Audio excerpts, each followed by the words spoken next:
এই মুহূর্তে আলু সবচাইতে বড় খবর, বৃষ্টিতে ব্যাপক ক্ষতির আশঙ্কা, দুর্যোগের কালো মেঘ মাথায় নিয়ে আলু তোলার হিড়িক। কি বলছেন চাষিরা, জানাবো বিস্তারিত খবরে, তাই ভিডিওটি শেষ পর্যন্ত দেখতে থাকুন। চ্যানেলে নতুন হলে অবশ্যই আমাদের চ্যানেলটিকে সাবস্ক্রাইব করে রাখুন। ভিডিওটি পারলে আপনার বন্ধুদের কাছে শেয়ার করে দিতে পারেন। পূর্বাভাস সত্যি করেই ইতিমধ্যে রাজ্য জুড়ে কোথাও হালকা তো কোথাও ভারী বৃষ্টি শুরু হয়ে গিয়েছে, কোথাও আবার চলছে শিলাবৃষ্টি। শুক্রবারের পর শনিবার রবিবার বাঁকুড়ার আকাশে কালো মেঘে ঢাকা।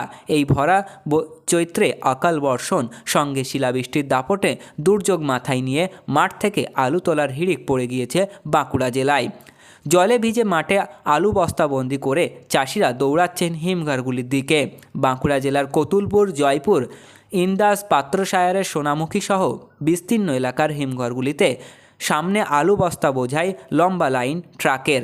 একদিকে শিলাবৃষ্টির জেরে জেলায় বোরো ধানের ব্যাপক ক্ষতির আশঙ্কা করছেন চাষিরা, ফলে বোরো ধানের শীষ নষ্ট হতে বসেছে। শুধু বোরো চাষ নয়, একই সঙ্গে তরমুজ, সর্ষে, তিল সহ তৈলবীজের ক্ষতির সম্ভাবনা রয়েছে। খাতড়া মহকুমার কৃষি আধিকারিক শুভেন্দু হাজরা বলেন, এই বৃষ্টির জেরে বোরো চাষের ব্যাপক ক্ষতির সম্ভাবনা নেই, তবে শিলাবৃষ্টির জন্য বেশ কিছু এলাকায় বড় ধরনের শীষের নষ্ট হতে পারে। একই সঙ্গে কিছু এলাকার তরমুজের ক্ষতির হওয়ার আশঙ্কা রয়েছে। সূত্রের খবর, বাঁকুড়ায় এবার মোট 56,600 হেক্টর জমিতে আলু চাষ করা হয়েছিল, যার মধ্যে প্রায় কম বেশি 45% আলু উঠে গিয়েছিল। তবে বেশ কিছু আলু এখনোই মাঠে পড়ে রয়েছে। চাষিরা দাম বাড়ার আশায় ছিলেন।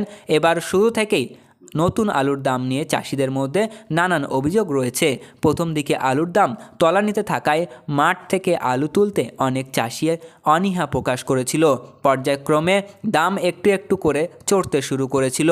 তবে দাম আশানুরূপ না হওয়ায় অপেক্ষায় ছিলেন আলু চাষিদের এক অংশ। বেশ কিছু এলাকায় অনেকেই মাঠ থেকে ব্যবসায়ীদের আলু বিক্রি করে দিয়েছেন। এখন আলুর দাম 820 টাকা প্রতি কুইন্টাল। চাষিদের অনেকেই জানাচ্ছেন, ফলন ভালো হওয়ার জন্য এই দামে চাষের খরচ উঠে যাবে, তবে লাভ খুব একটা বেশি হবে না। এসবের মধ্যে আচমকা আবহাওয়ার পরিবর্তনে মাথায় হাত পড়ে গিয়েছে আলু চাষিদের। গত বৃহস্পতিবার সকাল থেকে বাঁকুড়া জেলার আবহাওয়ার পরিবর্তিত হয়ে শুরু হয়েছে বৃষ্টি। ক্রমে বাঁকুড়ার আকাশ ঢেকে যায় কালো মেঘে। এই পরিস্থিতিতে আর দেরি না করে জমি থেকে আলু তুলতে শুরু করে দিয়েছিলেন আলু চাষিরা। চলতি বছর হিমঘরগুলিতে আলুর সংরক্ষণ নিয়ে কড়া নজরদারি চলছে।